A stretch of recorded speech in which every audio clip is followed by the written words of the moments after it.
మన ప్రభువైన యేసుక్రీస్తు నామములో మీకు అందరికీ సమర్పిస్తున్నాను. ఏమిటండి వాళ్ళ సబ్జెక్టు?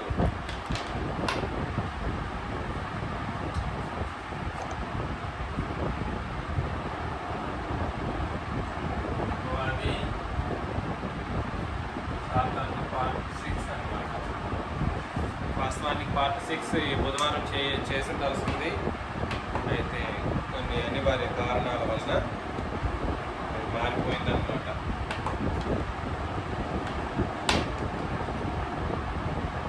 మరలా మనం దశలోనికీయులకు రాసిన 2వ పత్రిక 2వ అధ్యాయంలోకి వెళ్ళిపోదాం. దశలోనికీయులకు రాసిన 2వ పత్రిక 2వ అధ్యాయంలోకి వెళ్ళిపోతే, అపవాది యొక్క బయలుపాటు ప్రభు దినాన జరుగుతుందంట. జరిగిన తర్వాతనే ప్రభు దినం అనేది వస్తుంది. అపవాదికి ఈ అధ్యాయం మొత్తంలో పేర్లు ఏంటో చూడండి. 1 నాశన పాత్రుడకు పాప పురుషుడు. అవునా? 2 ధర్మ విరోధి. 3 సాతాను.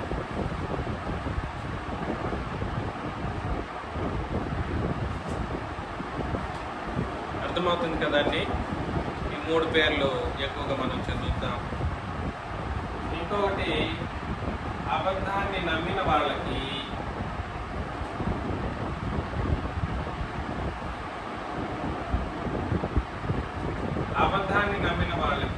దేవుడు ఎవరండి? అపవాది. కాబట్టి వాడు దేవుడు కూడా ఎవరికనంటే అబద్ధాన్ని నమ్మిన వాళ్ళకి. అబద్ధాన్ని నమ్మడం అనే విషయాన్ని వాళ్ళ విరివిగా మనం ఆలోచన చేయబోతాం. అయితే ముఖ్యంగా ఒకసారి పునఃపరిశీలన చేసుకుందాం.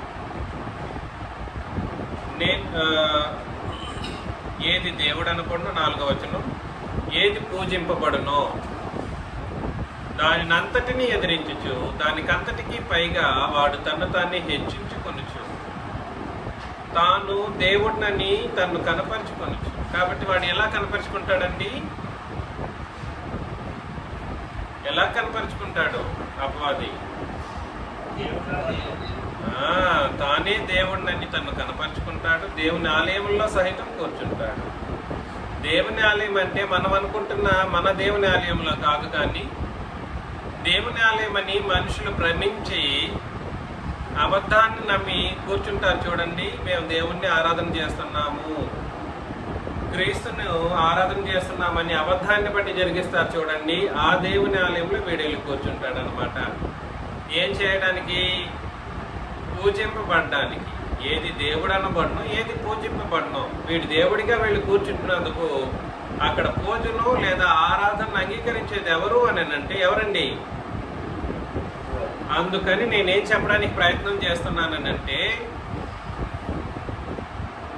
ఆరాధనలో క్రొత్త నిబంధన బోధ లేకపోతే, సింపుల్గా ఆరాధనలో క్రొత్త నిబంధన బోధ లేకపోతే ఆ పూజను అందుకుంటున్న దేవుడు ఎవరు?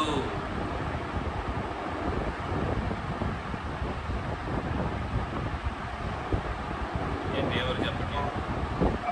ఆరాధనలో క్రొత్త నిబంధన బోధ లేకపోతే ఆ పూజను లేదా ఆరాధనను అందుకుంటున్న దేవుడు ఎవరు అని అంటే అపవాది అన్నమాట. ఆ దేవుడు మనకు దేవుడు కాదు. అబద్ధాన్ని కార్యరూపం దాల్చే వాళ్ళకి దేవుడు అపవాది. వాడిని ఈ మనుషులు ఆరాధన చేస్తున్నారు. దయచేసి ఈ విషయాలు క్షుణ్ణంగా ఆలోచన చేయబద్దులై ఉన్నాం మనం అందరం కూడా. సరే, సత్యమును సరిగ్గా గుర్తించలేని వాళ్ళకి దేవుడు అపవాది. దేవుని ఆలయము వాళ్ళది దేవుని ఆలయం అని పిలువబడుతుంది. ఏ దేవుడు వాడు? అపవాది అనే దేవుడు. అపవాది అనే దేవుడు ఒక ఆలయాన్ని ఏర్పాటు చేసుకుంటాడు. ఆ ఆలయంలో పూజలు అందుకుంటూ ఉంటాడు. ప్రమాణం ఏమిటి? క్రొత్త నిబంధన కాని బోధలు. క్రొత్త నిబంధన కాని బోధలన్నీ కూడా సరే వాళ్ళకి దేవుడు అపవాది.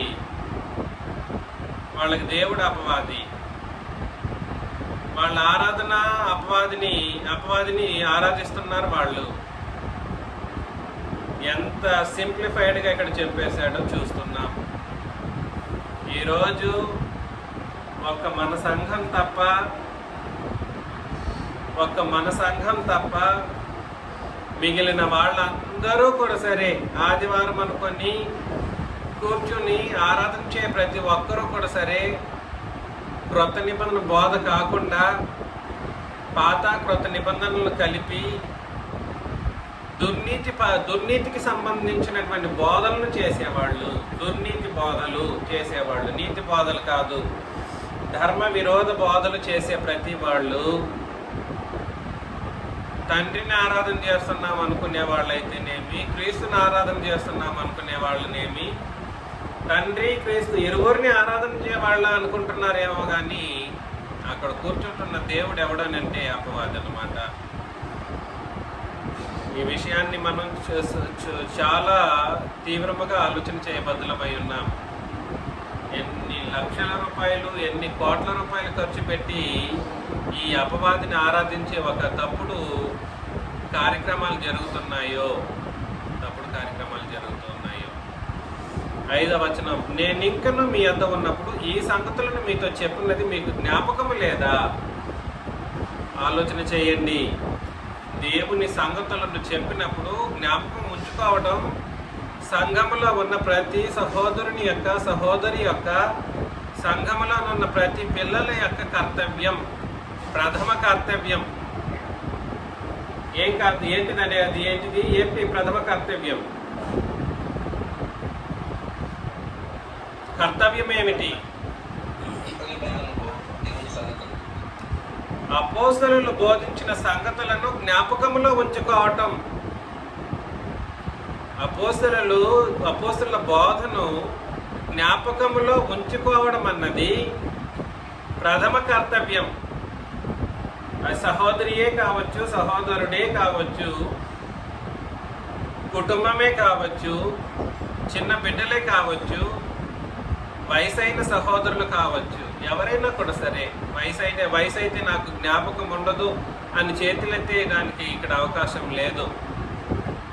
ఈ విషయాలను, క్రొత్త నిబంధన సంగతులను అనగా అపోస్తలులు చెప్పిన సంగతులను మనసులో పెట్టుకోకపోతే అపవాది దూరేస్తాడు. మరలా రిపీట్ చేస్తున్నాను, అపోస్తలుల బోధను మనసులో పెట్టుకోకపోతే, జ్ఞాపకంలో ఉంచుకోకపోతే అపవాది దూరేస్తాడు అన్నమాట. ఎంత దారుణంగా ఉంటుందంటే ఏ అబద్ధాన్నైనా నమ్మించగలిగేటట్లుగా వాడు ఒక అబద్ధాన్ని తీసుకురాగలడు. అందుకని మిమ్మల్ని నేను ప్రేమతో హెచ్చరించే విషయం ఏమిటనంటే, మీ ప్రథమ కర్తవ్యం ఏమిటనంటే జ్ఞాపకంలోకి ఉంచుకోవాలి. దేనిని? అపోస్తలులు చేసిన ఉపదేశమును, బోధమును.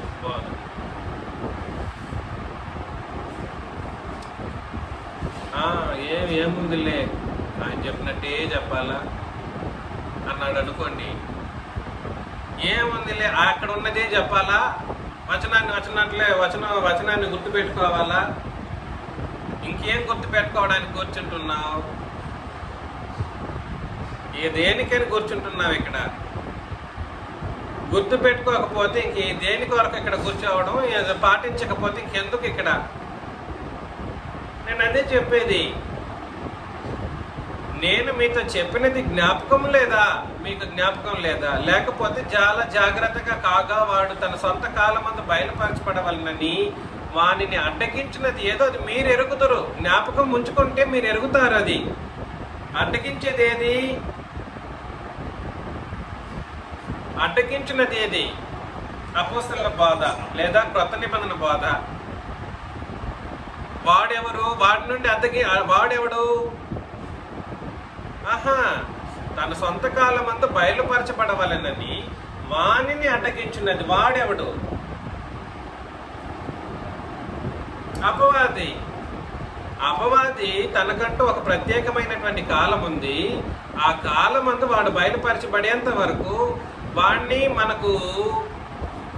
వాడికి మనకు అడ్డంగా నిలవగలిగింది ఏమిటనంటే ఒకటి క్రొత్త నిబంధన లేదా అపోస్తలుల బోధ. అది మీరు ఎరగాలి అని అన్నాడు. అది మీరు ఎరుగుదురు, ఆల్రెడీ ఎరుగును, మీకు తెలుసు, కానీ మీరు ఏం చేయట్లేదు, దాన్ని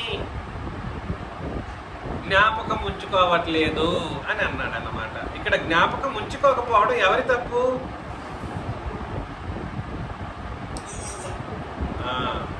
అందుకని నేను ఒకసారి చెబుతున్నాను, మళ్ళా రిపీట్ చేస్తూ ఉన్నాను.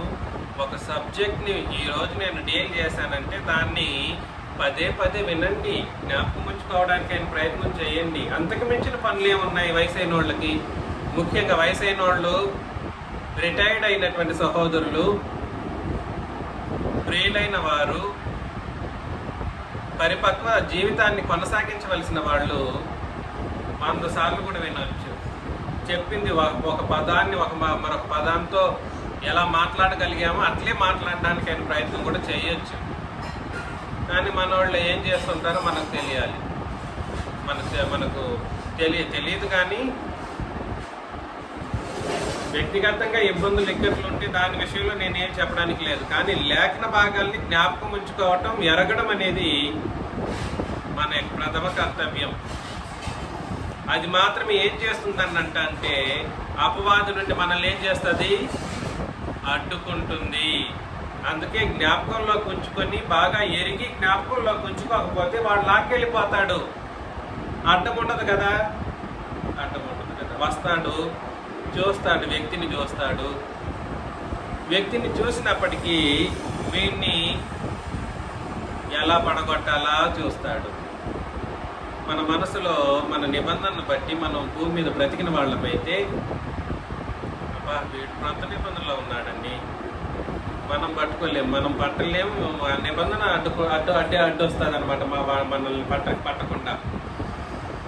కాబట్టి క్రొత్త నిబంధన అన్నది ఎంత గొప్పదో, ఒక అద్భుతమైనటువంటి ఆయుధమో మనం గుర్తించవలసినటువంటి పరిస్థితి ఉంది మనకు. రెండవది, ధర్మ విరోధ సంబంధమైన మర్మము ఇప్పటికే క్రియ చేయుచున్నది. ధర్మ విరోధ సంబంధమైన మర్మము ఇప్పటికే క్రియ చేయుచున్నది. ఏమిటి ధర్మ విరోధ సంబంధమైన మర్మము? క్రొత్త నిబంధనకు విరోధమైనది ఏదైతే ఉంటుందో, ధర్మం అంటే ఏమిటండి? నేను గత వారం కూడా చెప్పాను. ధర్మం ఏమిటి? ధర్మము క్రొత్త నిబంధన. ఇది ఎవరికి?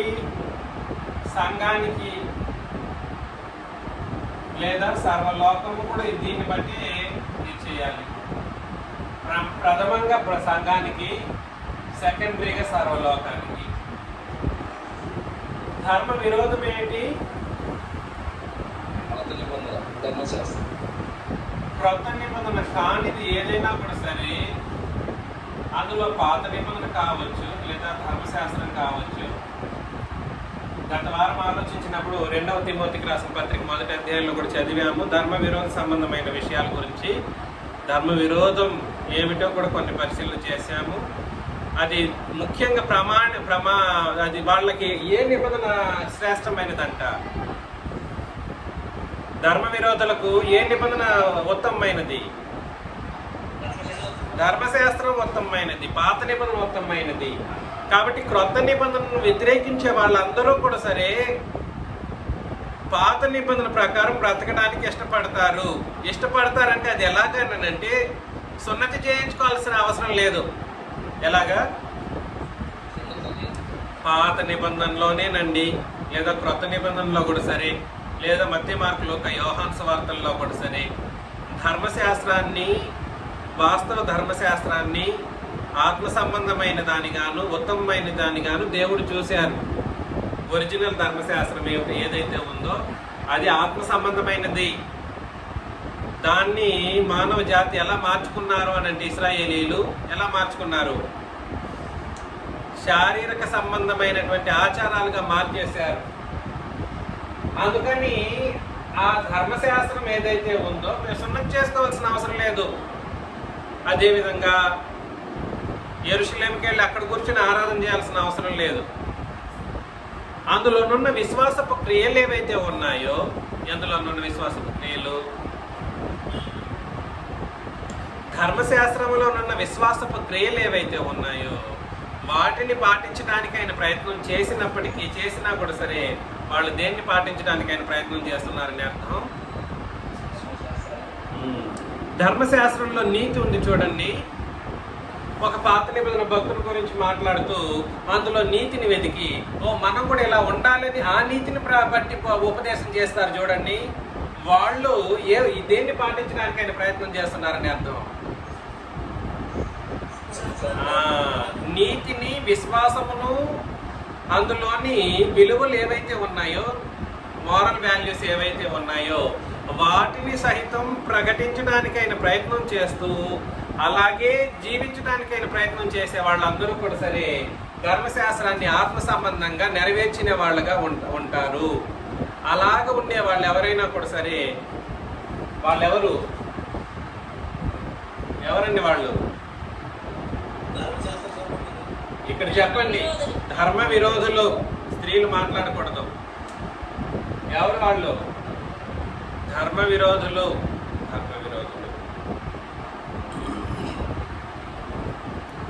దయచేసి ఆలోచన చేయండి. మేం పాటించట్లేదనే వాళ్ళే ఎక్కువ మంది. క్రీస్తు సంఘం అనుకోండి, మేము ఏనాడు ధర్మశాస్త్రాన్ని పాటించట్లేదనే వాళ్ళే. అందరూ చెప్తారు. ఉపదేశాలను చూస్తే ఉదాహరణకు దేవదానం గారి ఉపదేశాలు వినండి, మీకు అందరికీ తెలిసిందే.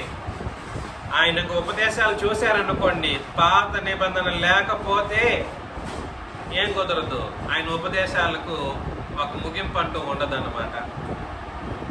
అతన్ని అనుసరించిన వాళ్ళు ఎవరైనా కూడా సరే, ఆ పురుషోత్తం గారు కావచ్చు, ఇంకెవరెవరో ఉన్నారులేండి, వంశీభూషణ్ అనే సహోదరుడు, వీళ్ళందరూ కూడా సరే ఏం చేసేవాళ్ళు అంటే, ఈ ధర్మశాస్త్రం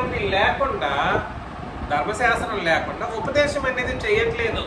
వీళ్ళందరూ ఏమని పిలువబడతారని అంటే ధర్మ విరోధులు. వీళ్ళందరూ ఏమని పిలువబడతారు? ధర్మ విరోధ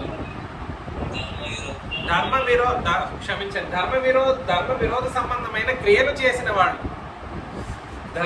ధర్మ విరోధి ఎవరనంటే అపవాది. ధర్మ విరోధులు లేదా ధర్మ విరోధ సంబంధమైన క్రియలు చేసేవాళ్ళు అపవాది డైరెక్ట్గా చేయడండి. అపవాది ఎలా చేయడు? డైరెక్ట్గా ఈ ఉపదేశాలు చేస్తాడా? చెప్పండి. డైరెక్ట్గా ఉపదేశాలు అదేవిధంగా బోధలు చేస్తాడంటే చేయడు. అపవాది చేయడు. అపవాది ఈ ధర్మ విరోధ సంబంధమైన క్రియలను చేయిస్తాడన్నమాట. అందుకని నేనేం చెప్పడానికి ప్రయత్నం చేస్తున్నానంటే, ధర్మ విరోధి ఎవరనంటే అపవాది. ధర్మ విరోధ సంబంధమైన క్రియలు చేసేవాళ్ళు ఎవరనంటే చెప్పండి. పాత నిబంధనను క్రొత్త నిబంధనను కలిపి నీతి బోధలు చేసేవాడు ధర్మ విరోధ సంబంధమైన క్రియలు చేసిన వాడు. వాడి వెనకాల వాళ్ళని నడిపించేవాడు ఎవడు?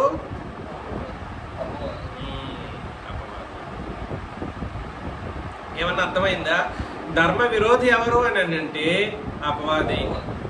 ధర్మ విరోధ సంబంధమైన మర్మమును క్రియారూపం చేసేవాళ్ళు ఎవరనంటే ఇదిగోండి,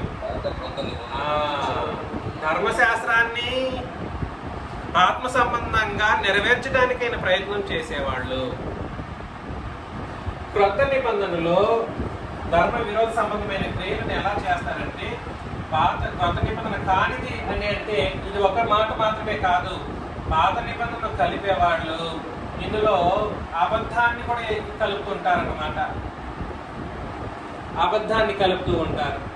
అబద్ధం అని అంటే క్రొత్త నిబంధన లేఖనాలని చెప్పేసి వీళ్ళ వల్లింపు మాటలు పలుకుతూ ఉంటారు. లేని మాటలు సృష్టిస్తూ ఉంటారు.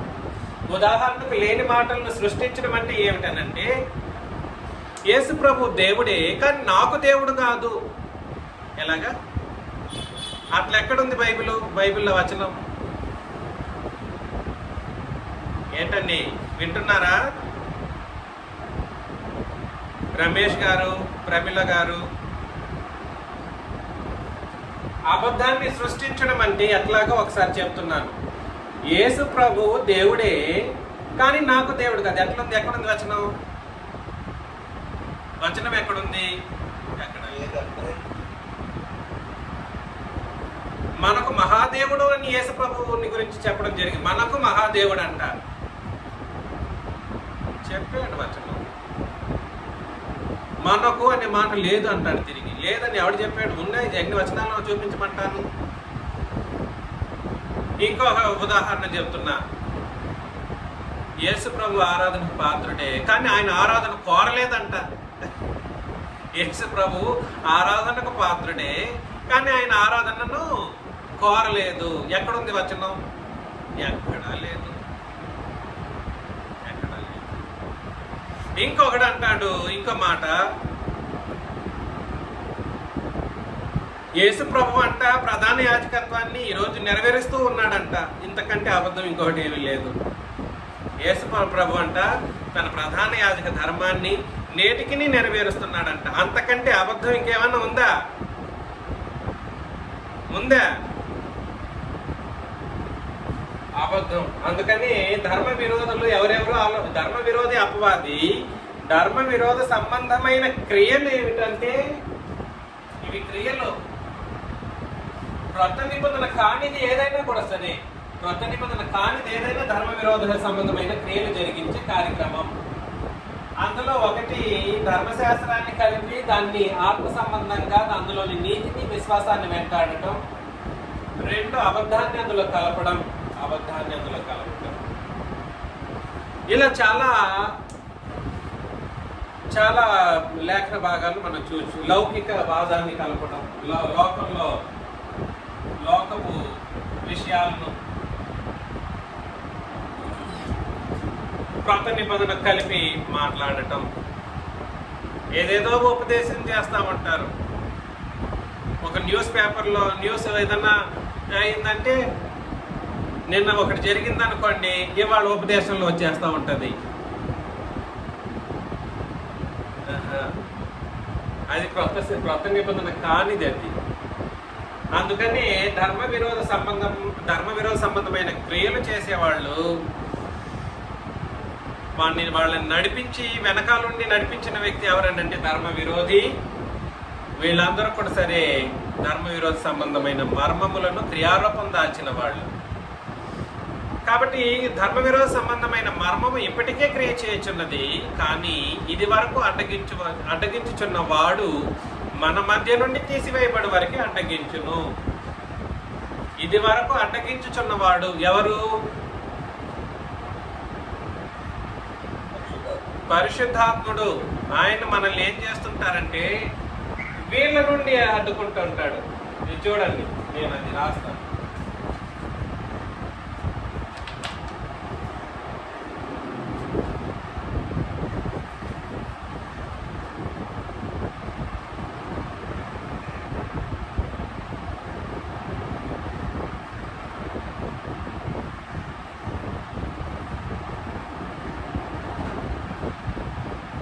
ఇది బాగా జ్ఞాపకంలో ఉంచుకోవాలి.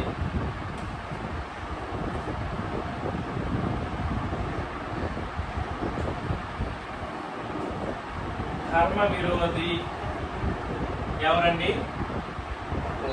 సాతాను. వీని నుండి మనల్ని అడ్డుకునేది ఏమిటండి? క్రొత్త నిబంధన. అవునా? ధర్మ విరోధ సంబంధమైన క్రియలు చేసేవాళ్ళు ఉంటారు. వీళ్ళు భూమి మీద ఉంటారు. వీళ్ళని అడ్డుకునేది ఎవరు? పరిశుద్ధాత్ముడు. అర్థమవుతుందండి? వీడు అదృశ్యంగానే చేస్తాడు, మర్మముగా. వీడు కనబడడు, కానీ దానికి కనబడే నిబంధనలు మనకు దేవుడు పెట్టేశాడు. ఇవి కనబడతాయి, ఈయన కనబడడు. అర్థమవుతుందా?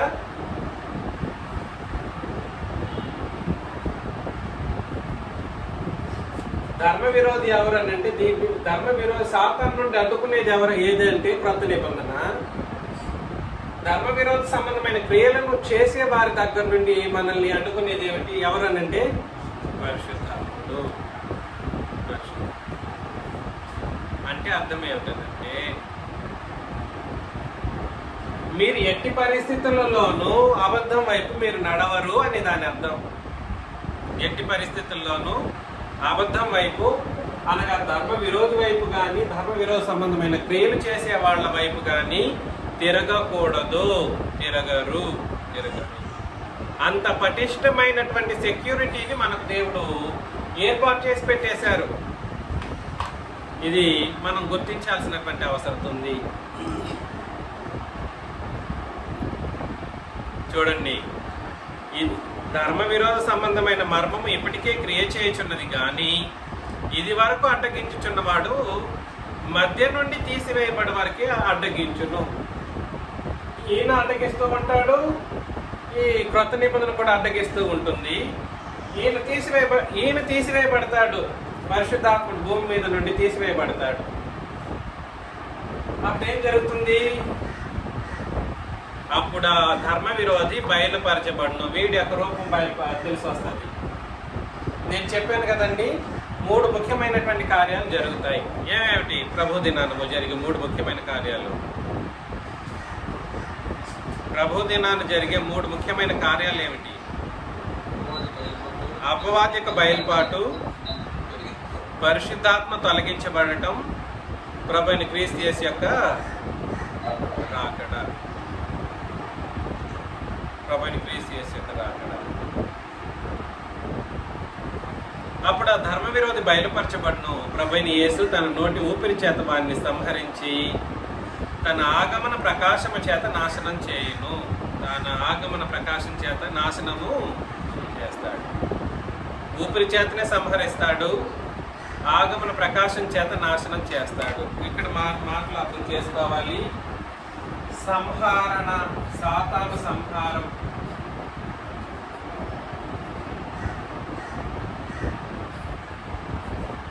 తర్వాత ఇది ఎలా జరుగుతుంది? క్రీస్తు ఊపిరి చేతనే. తర్వాత ఆయన ఆగమన యొక్క ప్రకాశం చేత నాశనం. ఆయన ప్రకాశం ఏదైతే ఉందో దాని చేత ఏమైపోతాడు? నాశనం చేయబడతాడు. సంహారం అని అంటే మీరు మేము మనలాంటి సంహారం కాదు సుమి. సంహారం అనే మాట ఒక రోజులో ముగిసిపోయే మాట కాదు. మీరు నేనైతే సంహరించబడితే చనిపోతాం, అక్కడికి వెళ్ళిపోతాం, పరలోకం వెళ్తాం. మనమైతే ఖచ్చితంగా పరలోకమే వెళ్తాం. వీడి యొక్క సంహారం కానీ నాశనం కానీ సర్వసాధారణంగా జరిగిపోదు, అక్కడితో ముగిసిపోదు.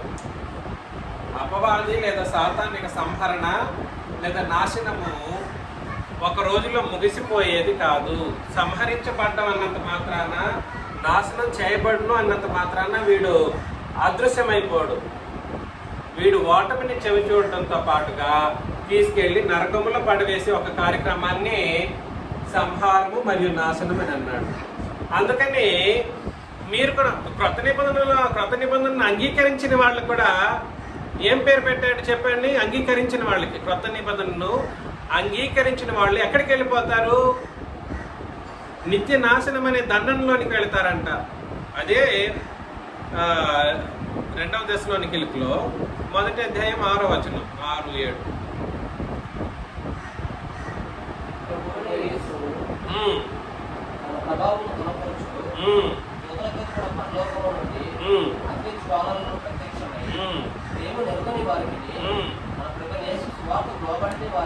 సువార్తకు లోబడిన వాళ్ళకి ప్రతిదాన చేస్తారు. శ్రమ కూర్చు వారికి శ్రమ, మీకు విశ్రాంతి అనుగ్రహించి ఆ దినమున అనగా ప్రభు దినమున పరిశుద్ధుల యందు మహిమపరచబడ్డకు అందరి ఎడల ప్రశంసింపబడుటకును ప్రభు వచ్చినప్పుడు అట్టివారు ఎట్టివారంటే ఒకటి దేవునిని ఎరగని వాళ్ళు, రెండు క్రీస్తు సువార్తకు లోబడిన వారు. అట్టివారు ఆయన సముఖము నుండి పారద్రోలబడి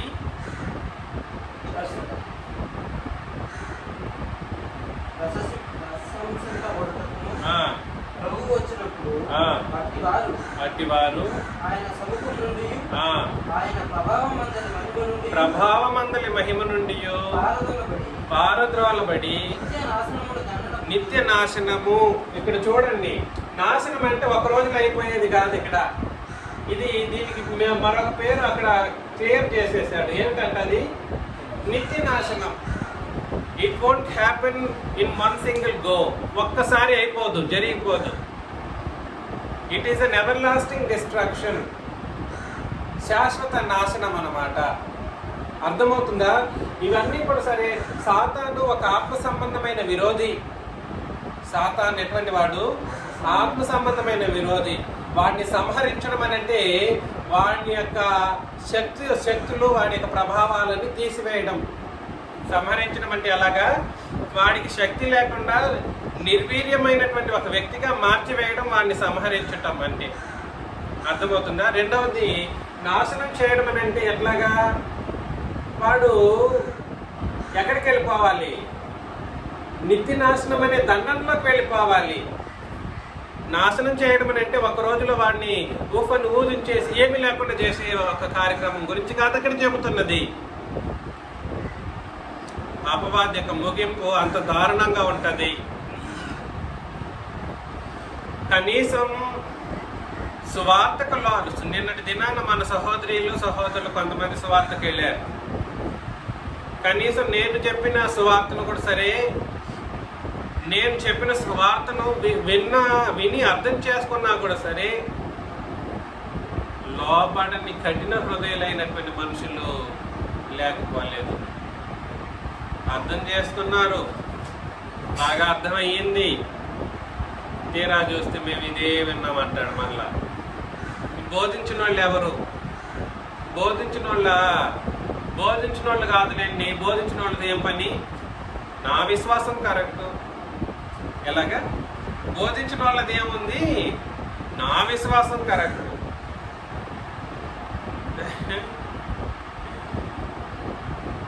పద్ధతి కాదు. క్రీస్తు యొక్క క్రొత్త నిబంధన సువార్తను అంగీకరించకపోతే గతి ఏమిటి?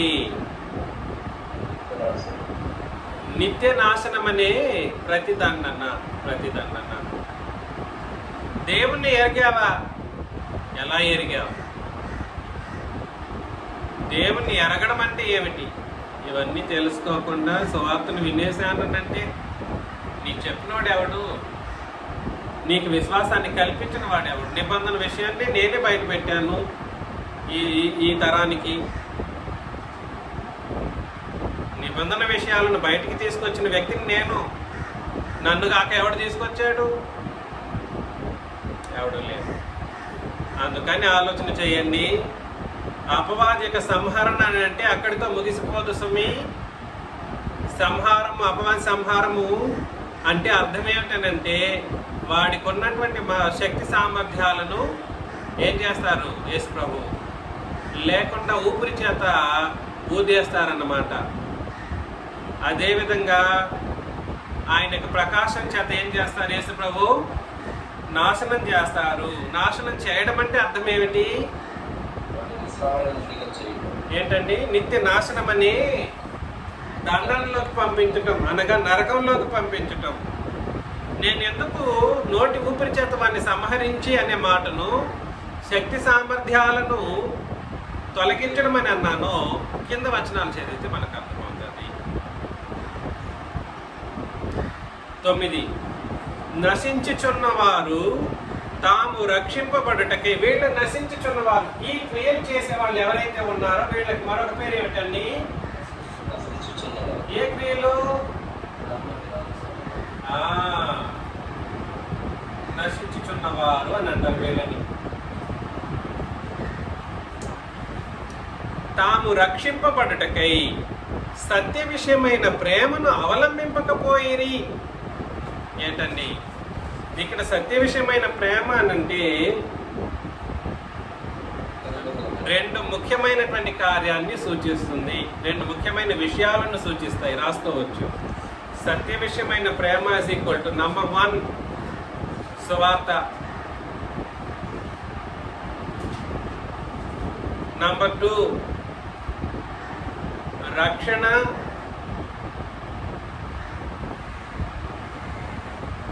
రెండన్నాను సువార్త, సువార్త ద్వారా రక్షణ, రక్షణ తర్వాత శుభ నిరీక్షణ అంటే జీవితం, భూమి మీద నిరీక్షణతో జీవించే ఒక శుభ నిరీక్షణ. ఈ 3 ముఖ్యమైనటువంటి సంగతుల గురించి మాట్లాడుతుంది. ఏమిటి ఏమిటి అది? సత్య విషయమైన ప్రేమ. రాసుకోవచ్చు. సత్య విషయమైన ప్రేమ ఈజ్ ఈక్వల్ టు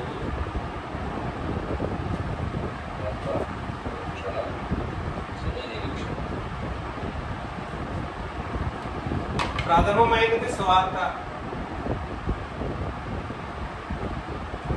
2 రక్షణ, 3 శుభ నిరీక్షణ.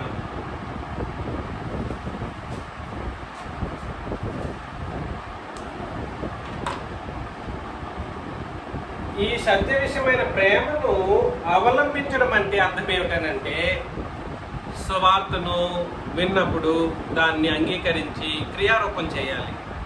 ఎలాగా?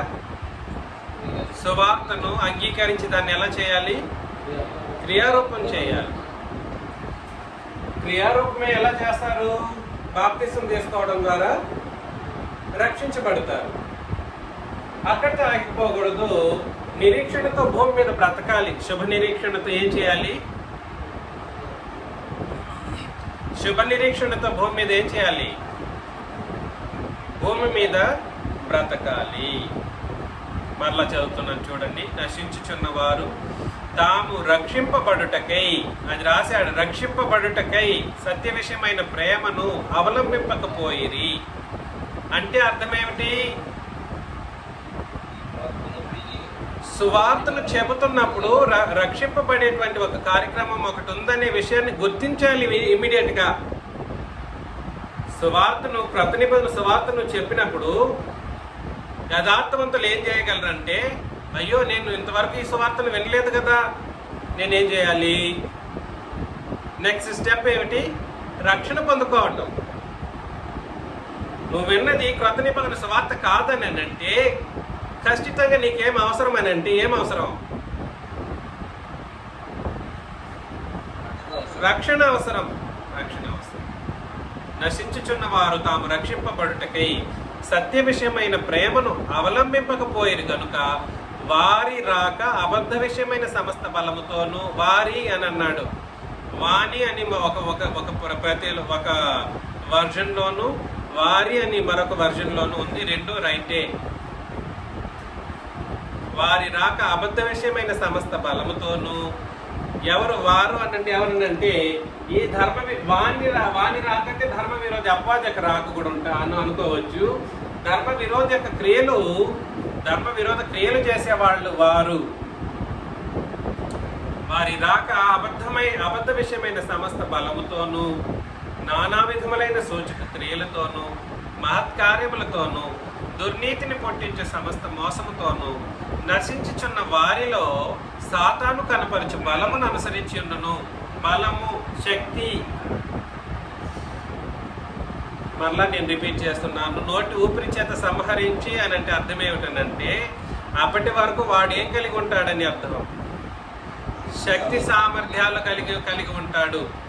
తన శక్తి సామర్థ్యాలతో ఏమేమి చేస్తాడో అపవాదేనంటే వీళ్ళుంటారే ఈ క్రియలు చేసే వాళ్ళకి అన్నీ బాగా పెడతాడు. నీకెంత కావాలి అంత ఇచ్చేస్తాను.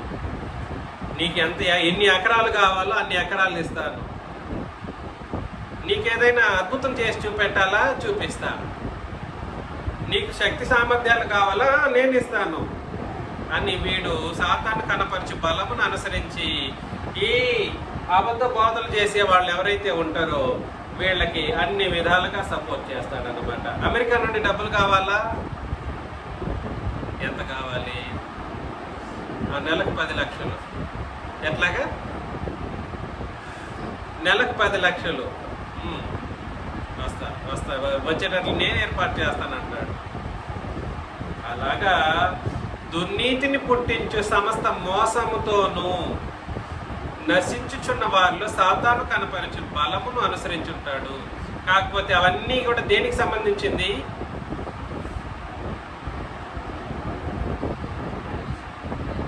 అబద్ధ విషయమైనది. 2 మాటలు రాశాడు చూడండి, 2 మాటలు రాశాడు. సత్య విషయమైన ప్రేమ, సత్య విషయమైనది ప్రేమ అయితే అబద్ధ విషయమైనది ఏమిటి?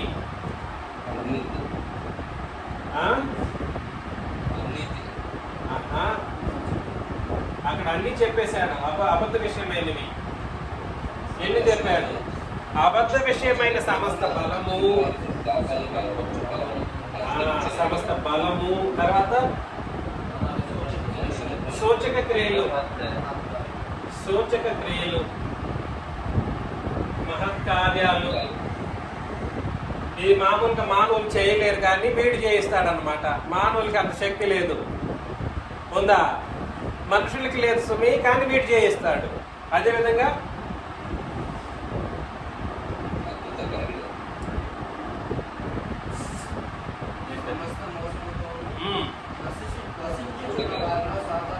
దుర్నీతిని పుట్టించే సమస్త మోసం.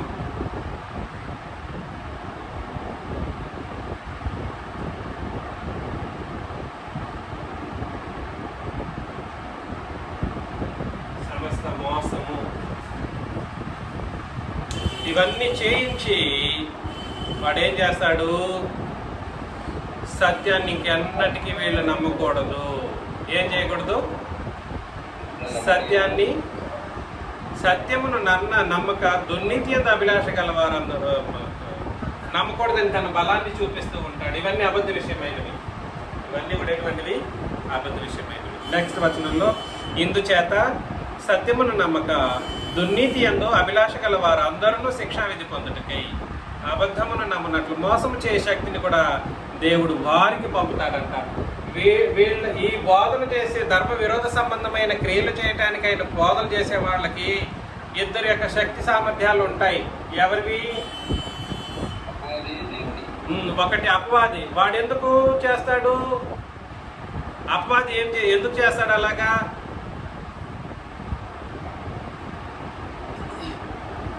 అపవాది ఎందుకు చేస్తాడు?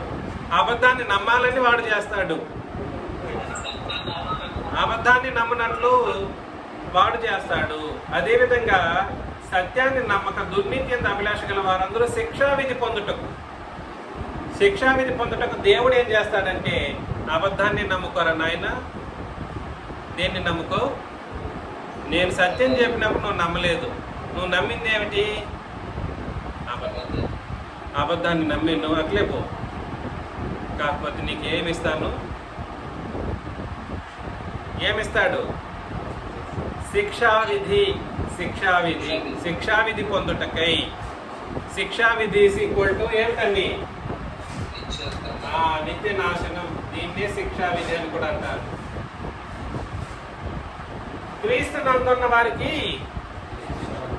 ఏ శిక్షావిధియు లేదు. అంటే అర్థం ఏమిటి?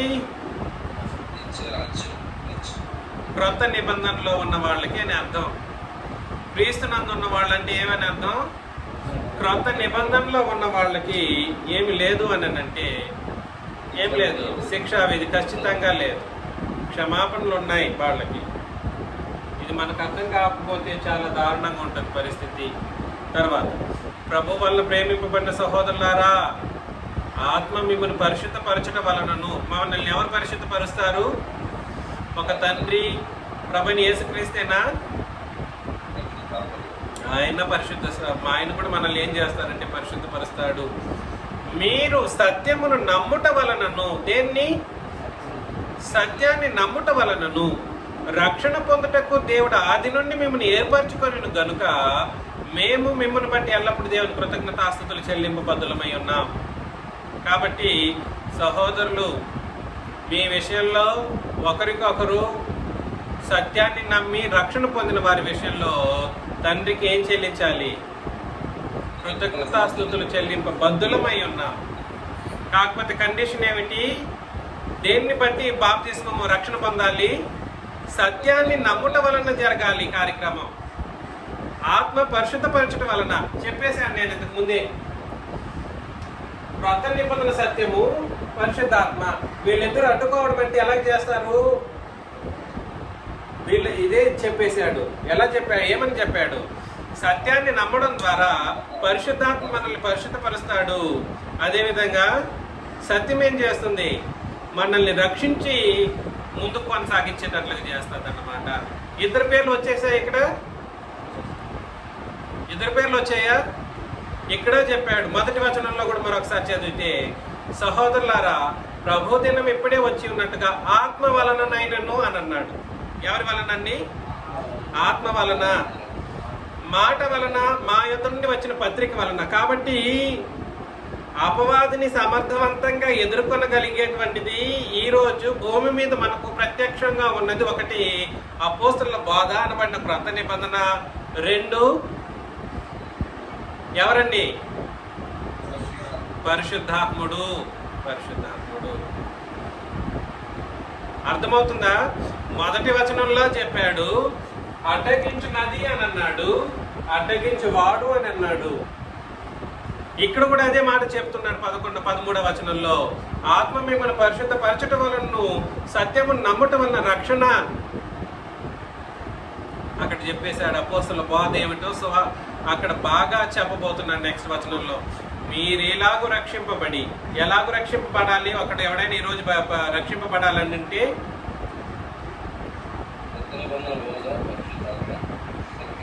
అయ్యా మరొకసారి చెబుతున్నాను, ఎవరికైనా గుర్తుండకపోతే మరలా రిపీట్ చేస్తున్నా. పరిశుద్ధాత్ముడు మొట్టమొదటిసారి ప్రత్యక్షమయ్యింది, భూమి మీద ప్రత్యక్షమయ్యింది అపోస్తలుల కార్యములు 2వ అధ్యాయంలో. అధికారికంగా భూమి మీదకి వచ్చింది మొట్టమొదటిసారి. ఎలాగా? అధికారికంగా భూమి మీదకి వచ్చిన మొట్టమొదటి రోజు ఏ రోజు అనంటే పెంతెకోస్తు దినాన అపోస్తలులు పరిశుద్ధాత్మ చేత బాప్తిస్మం పొందుకోవడం ద్వారా ఆయన ప్రత్యక్షపరచబడ్డారు. అంతకు ముందు పరిశుద్ధాత్మ వలన పరిశుద్ధపరచబడే కార్యక్రమమే లేదు.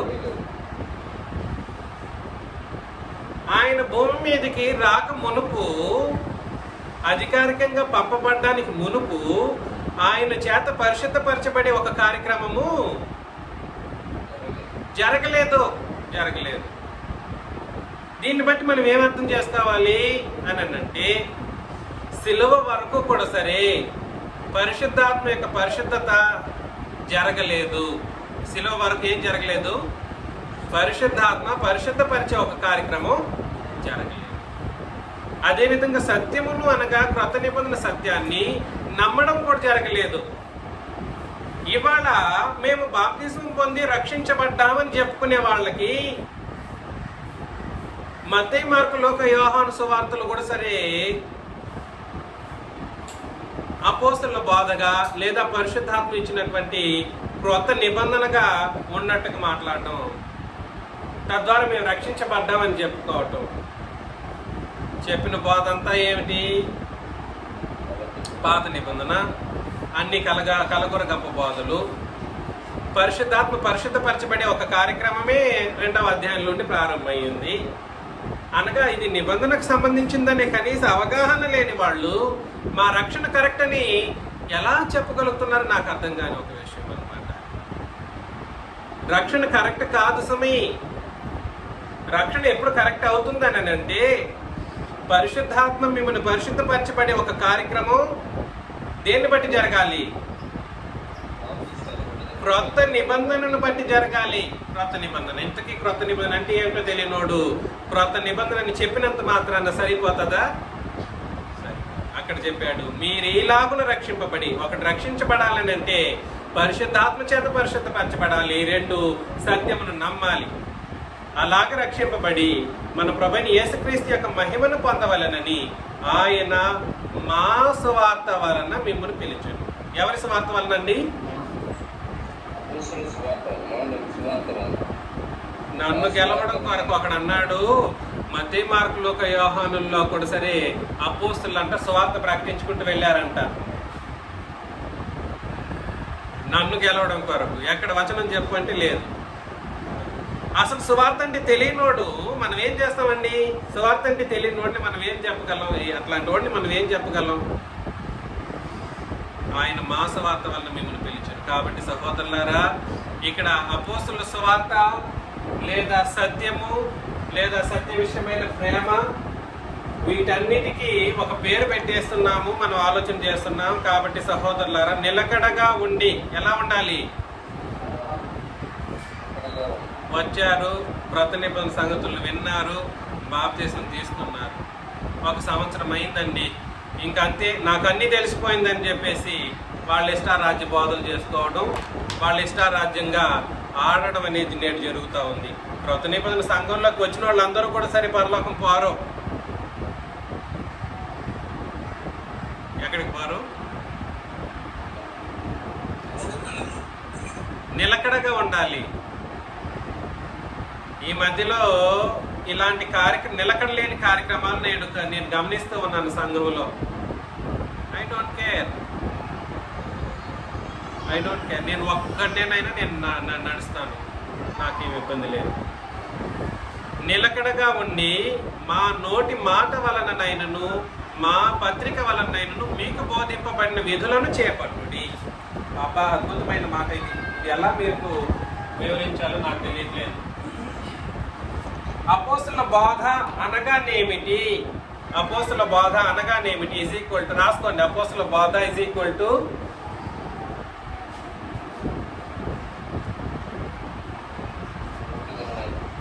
వీళ్ళు అంటారు పాత నిబంధన లేకుండా బోధించనే లేదు కాబట్టి పాత నిబంధన కూడా అపోస్తలుల బోధ అని. కాదురా బాబు, ఎవడరా చెప్పింది? ఎవడు చెప్పాడు? అది అపోస్తలుల బోధ కాదురా, పాత నిబంధన కలిపిన బోధ.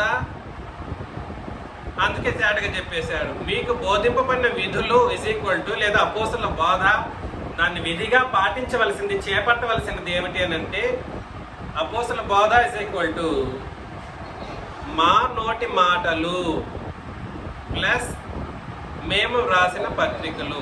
అపోస్తలుల యొక్క నోటి మాటలు ప్లస్ అపోస్తలులు రాసిన పత్రికలు.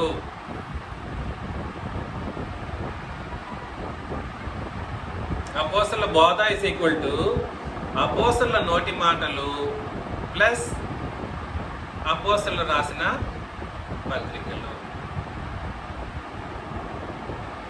దీన్ని ఎలా మనం అర్థం చేసుకోవాలంటే చూడండి, అపోస్తలులు పాత నిబంధనలో ఉండే విషయాలను చూపెట్టారు కాబట్టి నేను అక్కడికి వెళ్తానంటే కుదరదు. అది అపోస్తలులు చెప్పింది కాదు. ఏది? ఉదాహరణకు మనం పేతురు రాసిన పత్రికలోనో లేదంటే యోధా పత్రికలోనో పాత నిబంధన సన్నివేశాలను వీళ్ళు రాశారా? పత్రికల్లో రాశారు. వాళ్ళు ఎంతవరకు రాశారో అంతవరకు మనం ఏమని చూడాలి? ఏమని రాశారో, ఎంతవరకు రాశారో అంతవరకే నువ్వేమని చూడాలి? అపోస్తలుల బోధగా చూడాలి. రిపీట్ చేస్తున్నా, వాళ్ళు ఏమని రాశారో, ఎంతవరకు రాశారో అది మాత్రమే అపోస్తలుల బోధ. వాళ్ళు రాశారు కాబట్టి అక్కడికి వెళ్తాను పాత నిబంధనకి అనేది మాత్రం అపోస్తలుల బోధ కాదు. వాళ్ళు రాశారు కాబట్టి నేను ఎక్కడికి పోతాను? పాత నిబంధనకి వెళతాను అనేది అపోస్తలుల బోధ కాదు. ఇక్కడే వచ్చింది గొడవ. నేను ఇప్పుడు చెప్పట్లేదు, ఎప్పటి నుండో చెప్తున్నా, మొదటి నుండి. ఏమన్నా అర్థమైందా? పాత నిబంధన విషయాలు సన్నివేశాలు రాశారు, అందుకని మా నోటి మాట వలనైనా మా పత్రిక వలనైనా అన్నాడు. వీళ్ళు ఏదైనా ఒకవేళ చెప్పున్నా కూడా సరే పాత నిబంధన సంబంధమైన విషయాలను ఎంతవరకు చెప్పారో అంతవరకు క్రొత్త నిబంధనలు నువ్వు చదివినప్పుడు అది నువ్వు అపోస్తలుల బోధగా స్వీకరించవలసినటువంటి రెండవ ప్రాముఖ్యమైనటువంటి బాధ్యత.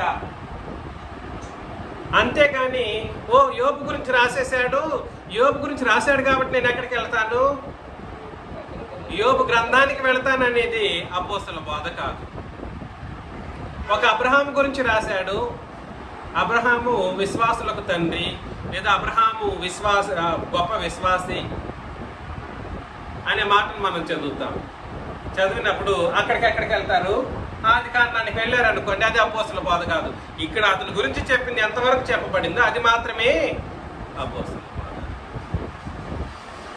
నేను చెప్పిన ఈ వ్యత్యాసం మీకు అర్థమవుతుందా? అంతకు మించినది అపోస్తలు ఏదైతే మాటలు రాశారో, మాటలు పలికారో, అపోస్తలు ఏదైతే పత్రికలు రాశారో అవి మాత్రమే అపోస్తల బోధ. వీడు ఊహించింది, వీడు అబద్ధాన్ని కల్పించింది, లౌకిక సంగతులను కలిపేసి మాట్లాడిందంతా కూడా అపోస్తల బోధ. అర్థమవుతుంది నేను చెప్పింది? దీన్ని మనం ఎలా చేపట్టాలి? మీకు బోధింపబడిన విధులను విధిగా చేపట్టాలి. విధులను చేపట్టడం అంటే అర్థమేమిటి? చట్టము, ధర్మము, విధి, ఈ మూడు ఒకటే. విధులను చేపట్టుడి అని అంటే అర్థమేమిటి? చట్టముగా తోచా తప్పకుండా పాటించాలి. వీళ్ళు రాసింది, వీళ్ళు మాట్లాడిందే చూడాలి. నువ్వు ఈరోజు పాటించడానికైనా ప్రయత్నం చేయాలి. 16 మన ప్రభువైన యేసుక్రీస్తును మనలను ప్రేమించి కృపచేత నిత్యమైన ఆదరణయు శుభ నిరీక్షణయు అనుగ్రహించిన మన తండ్రి అయిన దేవుడును మీ హృదయములను ఆదరించి ప్రతి సత్కార్యమందును ప్రతి సద్వాక్యమందును మిమ్మల్ని స్థిరపరచును గాక అని అన్నాడు అనమాట.